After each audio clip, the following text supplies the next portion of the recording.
Boker Tov, mes amis. On y va. Chorot Alvavot. Aitron Ashviou. 7e avantage de celui qui a confiance en Hachem par rapport à celui qui se repose sur son travail. Donc le chimiste. Shiuman achimika itachen shelo yale be'ado lagia al mezono al yedei kesef hazav shebirchuto. Mipnei shelifamim lo yeh nimtza beiro ochel. Et donc il te dit, parfois, le chimiste, l'alchimiste, ne pourra pas, malgré tout son argent, malgré toute sa richesse, se payer à manger. C'est pas possible, s'il est riche, s'il a de l'argent. Lama, parce que parfois il y a période de famine, il n'y a rien. Il n'y a pas de manger. Il n'y a pas à manger. Alors lui, il a cravaché, il a travaillé pour se payer son pain, sa croûte, et parfois il n'y a pas. Il n'y a pas de quoi acheter. Il n'y a pas de quoi acheter.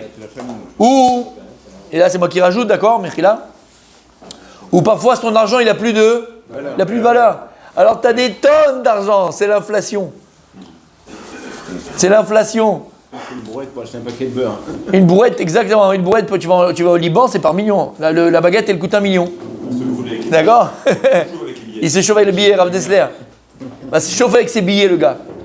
Donc le gars, il a travaillé toute sa vie. Et parfois, ça peut arriver que malgré son argent, malgré sa richesse, il ne pourra pas se payer à manger. Soit parce qu'il n'y a plus à manger, il n'a pas acheté, il n'a pas où acheter, il n'y a pas. Il y a un manque. Soit parce que son argent, il n'a plus de valeur. Quelqu'un qui n'a pas eu d'argent. 200 chiffres. Où? Comment chez Nehemar, Kaspam uzavam lo yuchal atzilam beyom evrat Hashem. Comme il dit Yecheskel, leur argent et leur or ne pourront pas les sauver le jour de la colère de Dieu. Lo isabeu me'ahem lo imaleu. Ils ne seront jamais rassasiés et leur intestin ne sera jamais rempli. Lama, parce que lorsqu'il y a Chavesham Midatadin, et si le monde il connaît une période de famine, une période de rave, une période de difficile, il aura tout l'argent du monde, il pourra inspirer. Venemar, Gam Kaspan, Gam Zavan, le Khale Atzilam. Et il y a écrit dans Tzfania, même leur argent, même leur or ne pourront pas les sauver. Donc en vérité, voilà ce qu'on a dit. L'argent ne peut pas tout acheter. L'argent, en 2 mots, ce qu'il te dit ici, ce que disent ici les Névim, les prophètes, l'argent ne peut pas tout acheter. Et ça, on doit bien se mettre dans la tête. On n'est pas en train de dire que l'argent, c'est pas bien. C'est pas ça. Il en faut de l'argent pour vivre, pour faire des bonnes actions avec l'argent, pour faire des choses extraordinaires avec l'argent. L'argent, on peut éduquer les enfants dans la Torah avec l'argent, pour faire des choses extraordinaires dans l'argent. Mais encore une fois, on ne peut pas tout acheter avec l'argent. Comme on a dit, Dieu ne peut pas t'acheter. L'argent ne fait pas le bonheur. Alors, on s'est dit que ça, c'est chez les Zoulous. Le mammon, mon ami, c'est depuis la Gemara. La Gemara, elle parle de mammon. Et chaque roi, chaque contrée, elle avait le sceau de son roi, c'est écrit dans la Gemara. Et ça n'a jamais été. Je viens de te dire au temps de la Gemara. La Gemara, c'est au temps du Beth Amikdash. On a retrouvé des pièces. Tu vas à Jérusalem, il y a le musée. C'est pas le Moyen-Âge, Beth Amikdash. Le Moyen-Âge, c'est Rachis, c'est l'an 1000. Donc c'est. Beth Amikdash, il y a 2000 ans, mon fils. Le premier, c'est il y a 2800 ans. Donc c'est avant. Ok, comment ça dit? L'Égypte. Il y avait le pharaon. Le Moyen-Âge, c'est pas le temps d'Égypte, mon ami. Le Moyen-Âge, c'est en l'an 1000. Mais bon, on va pas refaire l'histoire. C'est le temps de Rachi, le Moyen-Âge. Oui, d'accord. Le l'an 900. Alors voilà, c'est pas le Moyen-Âge. Donc c'est vieux l'argent. Il n'y avait pas avant. Il y avait avant l'argent. Depuis quand l'argent existe? Je viens de te le dire. Avec des gens au temps de la Gemara, dans la Gemara on parle de Mammon, on parle de Kesef. D'accord? Au temps du Bétaïlage, on a aujourd'hui de l'argent, on a retrouvé des pièces. Non? T'es au courant? T'es pas au courant? Ah ben voilà. Si tu avais fait le tioul avec nous à Jérusalem, tu serais venu plus tôt, il y a 2 ans, eh ben tu les aurais vus. Voilà, bien sûr. Mais pas que, on a trouvé des pièces en Égypte, on est partout. On peut se faire un tioul, toi et moi, si tu veux. On a fait des recherches archéologiques à Jérusalem. Exactement, d'accord? Donc c'est l'argent, c'est depuis Mammon. D'ailleurs, dans la Gemara, on appelle comment l'argent aussi Damim. Damim, c'est quoi Damim? Dam. Parce que le gars, son argent, c'est son sang, tu vois ce que je veux dire? C'est pour ça qu'on appelle ça Damim. Et les gens, d'ailleurs, sont prêts à tuer pour l'argent. On appelle ça Damim. Combien de sang il a été versé jusqu'à aujourd'hui? Tous les films d'Hollywood et machins, c'est quoi? Pour l'argent avec la caisse, la noire. T'as pas vu la télé? Tu vois pas la télé? Faut sortir, mon fils, un petit peu. T'es trop religieux, toi. Allez, on y va. Velo aboteach bashem. Lo yersar lo mezono becholet uvchol makom ad sof yamav. Par contre, celui qui a confiance en Kadosh Baruch Hu, lo yersar mezono bechol et uvchol makom ad sof yamav. Il ne manquera de rien. Il ne manquera de rien. Becholet ou bechol makom ad sof yamav. À n'importe quel moment, même si c'est la famine pour tous, lui il mangera à satiété. Même si dans cet endroit il n'y a pas mangé, là où il est, lui il mangera. Ad sof yamav jusqu'à la fin de sa vie. Comme Sheneemar, Beraav padecha mimavet. Akadosh Baruch Hu, il t'a racheté de la famine et donc de la mort. Veneemar yachid dans Teilim, Hashem roi lo echsar. Hashem c'est mon berger, il me fera manquer de rien. Veneemar dans Teilim, lo yebushu be'et ra'a, be'mereavon isbaou. Il écrit qu'ils n'auront pas honte le jour du mal et le jour de Réavon, et le jour où ils seront affamés, isbaou, lui il sera rassasié. Et vous connaissez tous l'histoire, messieurs, tellement magnifique, tellement extraordinaire, qu'on avait ramené déjà, mais je la rappelle, je vais dire Bekitsour parce que vous la connaissez tous. Il avait ramené le Rav Zilberstein, d'accord, cette histoire magnifique. Il y avait, c'était à Sukkot, et il y avait vous savez, à Jérusalem, les Sukkot, elles sont les unes à côté des autres, comme ça, c'est dans la rue, une à côté des autres, c'est magique, c'est magnifique, c'est extraordinaire. Mishloras Sukkot, Sukkot Berushaim, Loras Sukkot Miyamav. Ça veut dire que je t'aime. Celui qui n'a pas vu Sukkot à Jérusalem, il n'a jamais vu c'est quoi Sukkot Behemet. C'est extraordinaire, Sukkot à Jérusalem. Bref, petite parenthèse. Et donc, il y avait une Sukkot, et il y avait un comme ça, qui avait une Sukkot à côté d'un voisin. Il était étonné. Quand il y avait la fin du repas, il entendait le voisin à côté, tous les Birkat Hamazon, on aurait dit que c'était Yom Kippour. C'était la Hamida de Yom Kippour. Fallait voir comment il faisait son Birkat Hamazon. Il faisait à voix haute, mot par mot, Baruch Ata Hashem, Zanotanu ve'et haolam kulob, et tous les mots, toutes les lettres, il prononçait. Et le type, ils étaient là. Ouais, à peu près comme nous quand on est bourré. Parce que si on n'est pas bourré, on le fait pas bien. D'accord? Mais mamache, et il mettait 20 minutes face au Birkat Hamazon, une amida, 4 amidotes qu'il faisait. Mais il fallait voir à quel tlavout. Et à un moment donné, il chantait, à un moment donné. Fallait voir. Une fois, 2 fois, 3 fois, 7 jours, d'accord? 4e fois, il ose et tout, il rentre, il tape à la souka. Il rentre, il dit, mais bonjour, je peux te parler de ça. Il dit, oui, monsieur. Il dit, assis-toi, il sort le machin, il sort le truc, il sort des petits trucs à manger et tout. Et il lui dit, écoute, j'ai une question, moi je suis collé à ta souka et tout. Mais c'est quoi ce Birkat Hamazon que tu fais? Mais qu'est-ce que c'est que ce Birkat Hamazon que tu fais? Ah, le gars, il dit, je vais te raconter mon histoire. Il lui raconte une histoire. Il dit, quand j'étais jeune, donc j'étais à la Yeshiva. Et un jour, je ne sais plus quel rave était venu en Pologne, d'accord, en Lituanie, je ne sais pas où il était allé, à Hasra. C'était avant la Deuxième Guerre mondiale. Et j'étais en Pologne, je ne sais plus où il était, mais j'étais à l'Yeshiva. Et il y a un rave qui est venu, il a fait toute une sikha sur Bitachon Bachem, sur la confiance qu'on doit mettre en Kadosh Baruch Hu, et que c'est Hachem et comme il a parnassa à chacun. Il ne faut pas, d'accord, et tatati, et tatata, chot alvavot, ici, Rav Dessler, par-ci, par-là, par-là-bas. Bon, ça, il n'est pas encore né. Il était né, mais il n'est pas encore truc. Bref, il n'est pas encore son livre. T'as compris ce que je veux dire par là? Il a amené ici, à droite, à gauche, des trucs, c'était magnifique. Et à la fin, le rave, il a dit, j'ai un cadeau pour vous. Comme ça, il a dit le rave. Et j'étais jeune, hein. J'avais 14-15 ans. Le Rav, il a dit, j'ai un cadeau maintenant pour vous. Je vais vous donner maintenant le plus beau cadeau qui puisse exister. Je vais vous donner le cadeau. Et c'est quoi ce cadeau-là? Pour ne jamais manquer de nourriture toute votre vie.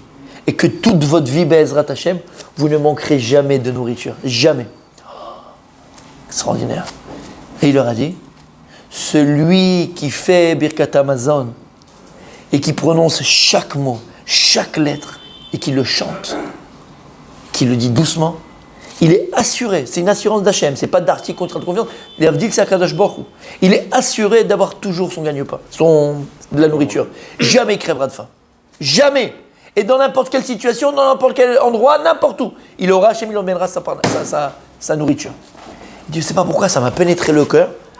Et depuis ce jour-là que j'ai entendu là, je fais Birkat Hamazon comme ça. Chaque fois que je mange du pain, et je fais Birkat Hamazon, je fais Birkat Hamazon comme ça, je prononce les mots, je fais avec la voûte, je chante quand je peux chanter. Bon, j'ai grandi. Entre-temps, la Deuxième Guerre mondiale, elle a éclaté. Et sont entrés dans notre ville, ils ont fait la sélection, tac, tac, tac. Il y avait, avec moi des gens, on était tous en rangée comme ça, moi j'étais pas très grand, tu sais, il y avait une taille, il fallait une taille précise, Marshima Mezicham qui crèvent les nazis et les Allemands de l'époque, d'accord, ils sont morts mais qui recrèvent encore une fois, d'accord. Et donc, il y avait une taille spéciale pour pouvoir être sélectionné pour la vie, pour la mort et tout.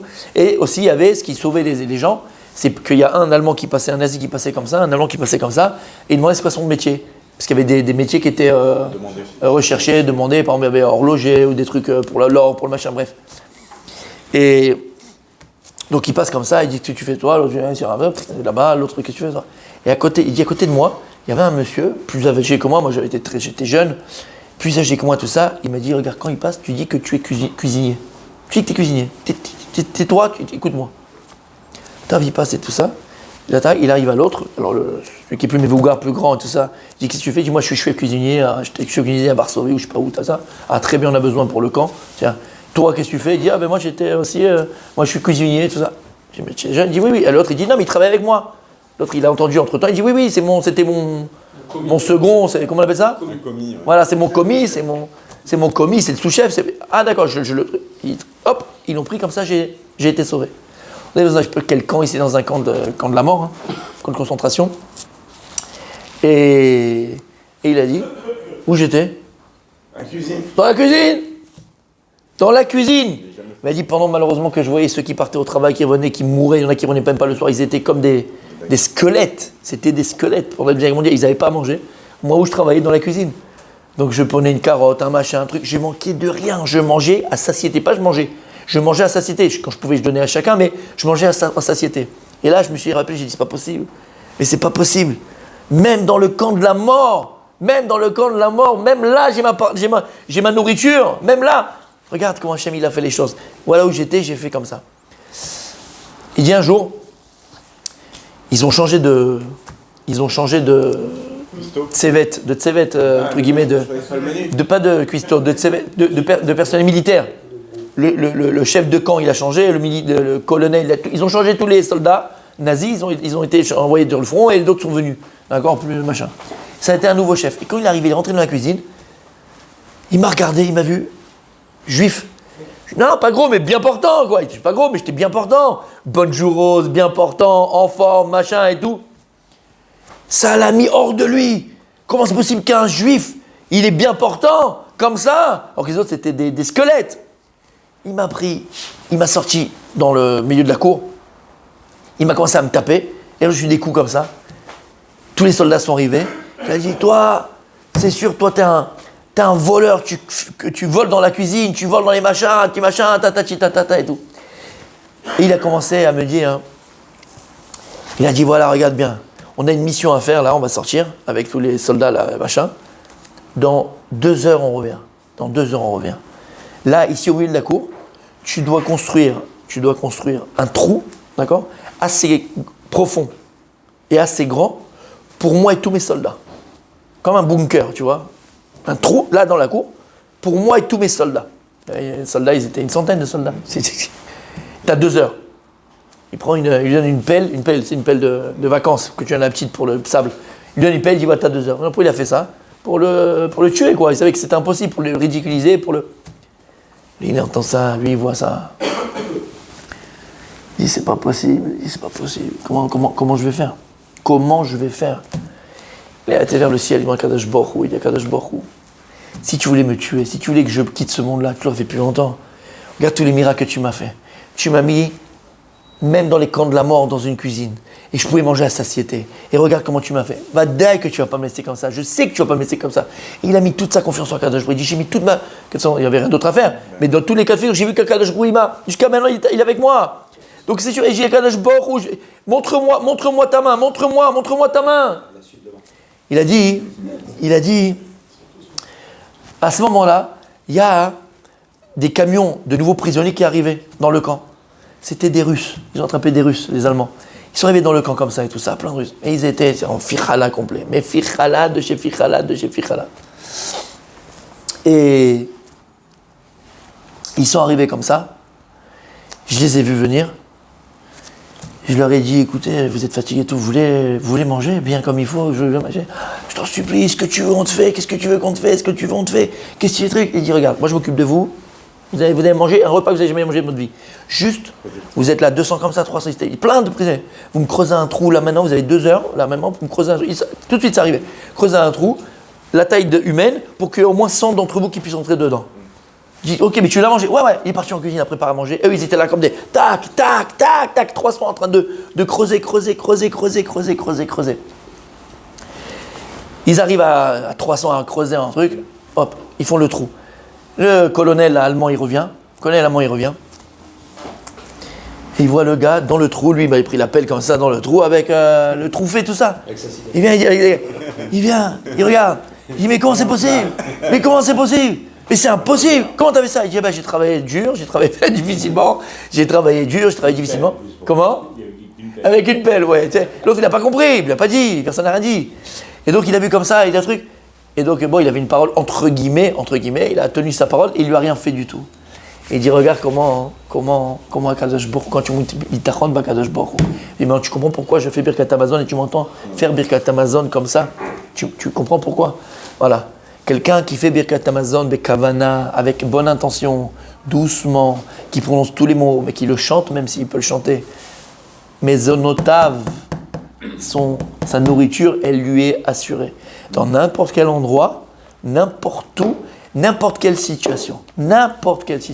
Et ça, il faut avoir Bitachon B'Hashem. Parce que comment ça marche? Comment tu fais marcher la chose? Il faut avoir confiance.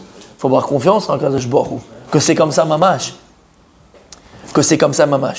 Et pour terminer, mes amis, ça c'était la belle histoire. On avait déjà raconté cette histoire. Tu te rappelles?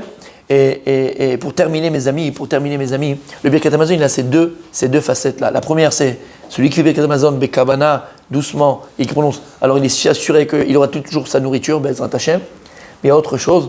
On commence Azan Otanu, Ve'et Haolam. D'accord? Birkat Hamazon. La bracha sur le Mazon. Mais en vérité, qu'est-ce qu'il y a écrit ici? Le Birkat Hamazon, il a cette faculté de Bezrat Hashem, avoir notre nourriture là où on veut, mais c'est aussi quelqu'un qui fait Birkat Hamazon Bekavana, comme il faut, avec intention et doucement. C'est aussi la source Bezrat Hashem de la réfouacher les mains, de la bonne santé. Lama, rappelez-vous, on avait fait aussi ce cours-là, et bon, c'est pas grave si vous ne vous rappelez pas. Le djinn, la midat tadjin, la midat de rigueur, la midat de dur, d'accord? La midat de djinn, quel est le plus grand exemple du djinn? De la rigueur. C'est quoi le djinn? Le djinn, c'est quelque chose qui mafsik, c'est quelque chose qui termine. C'est quoi? C'est la mort. Et d'ailleurs, les lettres de la Torah, on en a combien des lettres, mon tzaddik, Rabbi? De la Torah, alphabet hébraïque. 22. Il y a 4 et 4 à mon avis, donc ça fait... Des lettres. 22. Il y en a 22. Plus les lettres sophiotes, plus les lettres finales, en tout. 5. Ça fait combien? Il y a fait. Mais quand est-ce qu'on a reçu les lettres sophiotes, les lettres finales? Quand Dieu il a donné la Torah, quand Dieu il a donné à Adam Arishon, il n'y avait que les 22 lettres. Lorsqu'Adam Arishon il a fauté parce qu'il a mangé du Etz Adat Tovara, de l'arbre de la connaissance, et ça a amené la mort. Ifsik et Tachaim, il a terminé la vie, il a amené la mort, il a amené le djinn. À partir du moment où Adam Arishon il a fauté, le premier homme il a fauté, alors il a amené le djinn, et là Dieu il a donné aussi, il a amené aussi les lettres sophiotes, lettres finales, qui sont Manspach, Mem Sophite, Nun Sophite, Tzadik Sophite, Pe Sophite, et Chav Sophite. Manspach. Ça, c'est après la faute d'Amishon. Et pourquoi elles sont Sophites? Parce que pareil, elles sont toujours à la fin d'un mot. C'est elles qui coupent un mot. Nachon, vous savez, les Sophiotes. C'est clair? Donc, quand tu prends Manspach, la valeur numérique de toutes ces lettres-là, Manspach, Mem, Nun, Nachon, Mem, Nun, ça fait combien? Ça fait par. Par, c'est combien? C'est 280. Et c'est pour ça qu'on dirait toujours, dans le jargon de la Kabbalah, par dinim, peresh, 280 dinim. C'est la notion mathématique, chiffrée du din.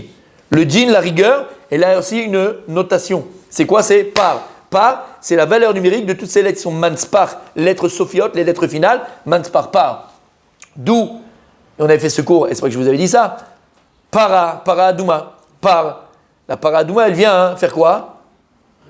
Réparer le din. Et c'est quoi le din? C'est la mort. C'est pour ça qu'on prend une paradouma pour aspergé pour redonner la vie. Bon, on avait expliqué ces Inyana, on a fait un cours. Vous avez compris le principe? Ok. Maintenant, combien on a des Tofiot? Oui. Combien on a de lettres finales? 5. Combien on a de dinim? Par, parce que c'est la valeur numérique. C'est combien de 180? Si tu divises 280 par 5, qui sont les 5 lettres Sophiotes, on a combien? 56. Je vous le dis tout de suite. 56. 56. C'est quoi 56? Nun, Vav. Nun, c'est 50. Et Vav, c'est 6. Vous avez un Sido? Là, d'après, près, non? Kaddish, pour le Kaddish, non, personne n'a? Le Osharei Chesed, si c'est possible. Nun, Vav. Nun, Vav. Voilà, il est là. Merci, Metzadikim, il est là. Merci beaucoup. Vous avez le salaire. D'accord? Donc, c'est quoi Nun, Vav, Rabbi David? Nun, Vav, c'est 56. C'est quoi 56? C'est quoi 56? 8 fois 7. C'est quoi 56? C'est quoi? C'est le djinn. Puisque c'est 280 qui est par, que tu utilises par les 5 sophiotes. Ça fait combien? 56. On est d'accord? Regarde mon tzaddik. À chaque fois que tu vas venir, viens ici. À chaque fois, on l'avait dit ça, mais c'est pas, je le répète. À chaque fois, assis-toi à côté de moi. Non, 2 secondes. 2 secondes, c'est trop beau. Viens. À chaque fois que tu vas venir, Motzei Shabbat. Il n'y a pas le djinn. Shabbat, c'est comme avant à la faute d'Adam Arishon. Shabbat Vainafash, Shabbat Kodesh. Il n'y a pas de tikkun, il n'y a pas de réparation, c'est Shabbat. Le djinn, il part Shabbat. Mais Motzei Shabbat, qu'est-ce qui se passe? Le djinn, il revient. Nous, notre but et notre travail, notre tikkun, notre réparation, c'est d'adoucir le djinn. On est là pour adoucir la rigueur, qui n'est pas de rigueur Baolam, qui est que de la rachamim comme on tzaddik. Comme on tzaddik rachamim. Alors qu'est-ce qu'on fait? Regarde, qu'est-ce qu'on fait? Juste après la Hamida de Arvit de Shabbat, on dit Shuva Hashem, d'accord? Tu le fais, Shuva Hashem? Shuva Hashem Admata Vinachem Lavadecha. Tu l'as, Shuva Hashem? On est là, messieurs, mesdames. Shuva Hashem. C'est juste après la Hamida de Shabbat. Et regarde ce qu'on dit. Vi'i Noam Adonai Elohenu Alenu Umase Adenu Konena Alenu Umase Adenu Konenehu. D'accord? Regarde combien de fois on dit. Vi'i Noam Hashem Elokenu. C'est quoi Elokenu? Nun Vav. Elokenu. Nun Vav. Après on dit Alenu. Alenu Nun Vav.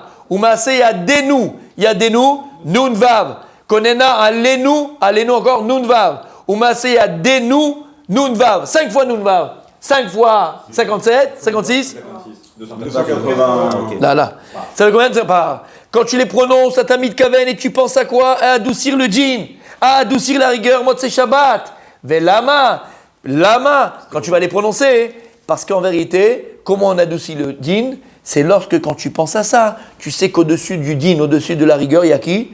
Il y a Abba la Rachamim. Il y a qui? Akadosh Borou. Akadosh Borou qui appelait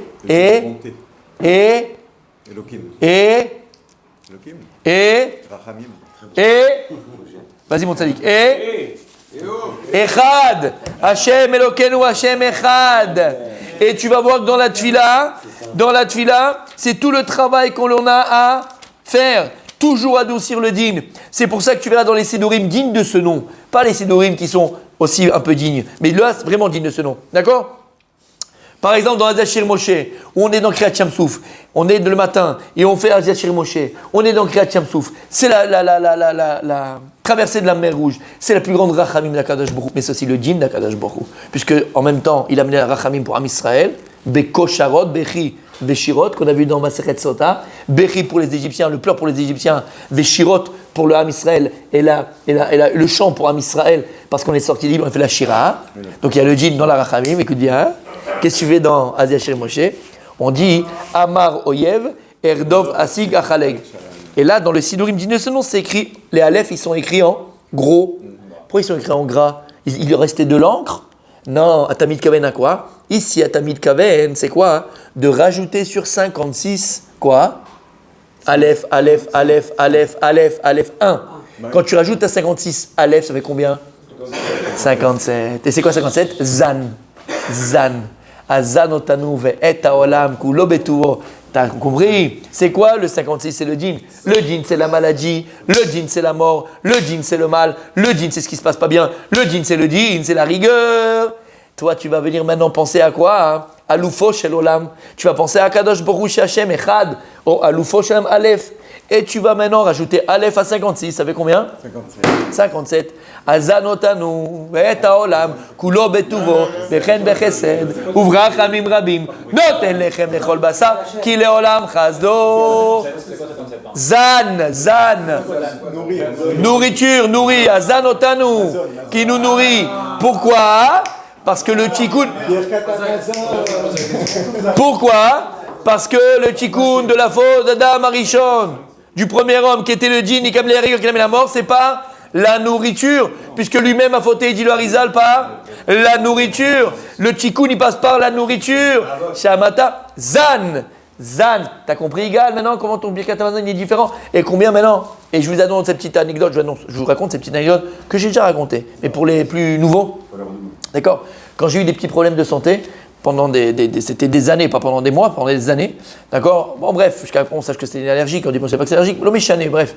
Je passe dans les détails, j'ai déjà raconté, je ne vais pas me mettre en vitrine, mais juste pour l'histoire, elle est trop belle, ok? Et j'avais perdu 25 kilos, 20 kilos, je faisais du 60, 59, donc j'étais maman, mais tu revois de toute façon quand je suis arrivé, même ici à Ranana, c'était à peu près ça. Bref, et c'était compliqué. À un moment donné, bon, Hachem, j'allais mieux, bon, Hachem, parce que vous savez ce que j'avais, tout ça, donc machin, mais je mangeais mieux, mais je grossissais pas. Et c'est pas. Non, mais t'étais d'accord, c'est un chemichement squelettique. Ça dépend ce que tu fais, dans ce que tu es, c'est squelettique, c'est grave, quoi. Bref, c'était pas bariste, j'ai pas assez de force, j'ai pas de truc. Machin. Et un jour, je sais pas, Hachem, c'était le moment, d'accord? M'a mis dans ma tête, Baruch Hachem, depuis des années, j'ai amené des tonnes de personnes, vraiment, des dizaines et des dizaines et des dizaines de personnes. Je suis le Rav Kanievski, c'est là que je vois. D'accord? Je suis le Rav Kanievski qui l'a amené Brak. Je dois raconter l'histoire avec Séror, d'accord, tu te rappelles? Avec Jérémy, quand elle a couché sa femme, c'est moi qui est parti pour lui demander. Mais j'ai amené des tonnes, j'étais pour un tel, j'étais pour un tel. Des années. Mais jamais pour vous. Mais 8 ans après. Et un jour, je me suis dit, mais attends. J'ai amené le monde entier chez Rav Kanievski, Baruch Hashem, des brachot de Rav Kanievski, c'est Moshe Rabbeinu. Donc, des miracles. Moi, je les ai vus de mes yeux. C'est pas qu'on m'a raconté. Moi, j'étais dans l'histoire, c'est moi qui ai amené la personne, et je les ai vus, ces miracles. J'ai vu le changement, j'ai tout vu. Et je me suis dit, mais je suis fou, quoi. Pourquoi je ne vais pas demander moi une bracha pour moi? Je suis dans le truc, j'en peux plus, pourquoi je ne fais pas? Et donc j'ai été voir Rav Kanievski. Et pour qu'ils comprennent bien, parce que tu sais, il entendait mal et tout, j'ai écrit. Il y en a qui donnent écrit, il y en a qui disent à l'oral. Moi j'ai écrit sur une petite feuille très simple. J'ai dit voilà, bon Hachem, je fais beaucoup de cours, beaucoup de machin, j'essaye de faire droit de machin. J'ai besoin de force. J'ai eu une crise d'allergie il y a 8 ans, et depuis j'arrive pas à me remettre, et j'arrive pas à grossir. J'arrive pas à... La nourriture, j'arrive pas avec la nourriture. Bref. Mamache. Je lui donne comme ça, au Rav, il regarde, et il me dit, tu sais, le Rav, soit il te dit, bracha v'etzlacha, tu t'en vas, bon, c'est déjà pas mal, mais. Boua, bracha v'etzlacha. Et quand boua, soit il te dit, des fois, bracha v'etzlacha, là, c'est déjà mieux. Ça va créer quelque chose. Bon, bref. C'est rare que le Rav, bon, c'est pas rare, mais s'il dit ce qu'il dit, le mot qu'il te dit, c'est, voilà, c'est. Et c'est ce qu'il me répond. Il me dit, non, étudie Masechet Brachot. Je sors, BMF que c'est vrai, je me suis mis à danser dans la rue. J'ai dansé. Mais là, parce que j'ai mon médicament. Il m'a dit ça, c'est que c'est mon médicament. C'est Vadaï, il n'y a plus de Safek. D'accord? Et c'est ce que j'ai commencé à faire. Bon, ça fait des années, et tous les jours. Mais t'as vu quand je m'ai fait grossir là, dis-moi. Et tous les jours. Et je n'arrête pas, c'est mon médicament. Masechet Brachot. Maintenant, pourquoi je vous dis ça? Écoutez bien. Et bon, Hachem, voilà, depuis. En excès, c'est pas. Et ça, voilà. Alors là, il faut que je trouve un truc pour dire stop. Non, j'ai arrêté de faire Tosfot. J'ai dit, attends, je fais que Rachi comme ça. Tu vois, j'ai pris que 30 kilos. Voilà. Et moi, j'ai fait comme Naaseh ben Nishma. Le Rav, il a dit, je fais ce qu'il a dit, mais je ne comprenais pas pourquoi. Mais je l'ai fait. J'ai pris comme ça les kilos. Tac, les kilos qui montent. Bon, après, j'ai dit stop. D'accord? Écoute bien. Alors, moi, je me remets, je dis, c'est quoi brachot? Brachot, on parle de tous les aliments là-bas. On a fait tout, c'est brachot, d'accord? De quoi on parle là-bas? On parle des aliments, birkat ma'achalim, de ce que quel brachot tu fais avant de manger ceci, manger ça. Bon, tu te dis, c'est normal, tu vois. Et une fois, en étudiant comme ça, j'ai vu le Bnei Issachar. Et le Bnei Issachar qu'on a ici, d'accord?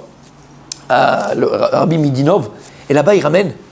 Mais Fouraché, il écrit comme ça. Par rapport à, il parle de la nourriture et du, d'accord, le tikkun d'Adam Arishon, par rapport à la nourriture, tout ce qu'on vient de dire maintenant. Tout ce que je viens de dire, c'est le Bnei Issachar. Tout ce que j'ai dit là, c'est le Bnei Issachar.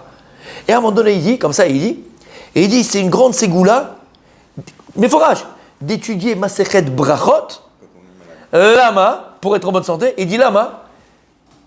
Pourquoi? Tabideh Chachamim. Il dit, parce que dans Masechet Brachot, il y a 57 Mishnayot. Zan.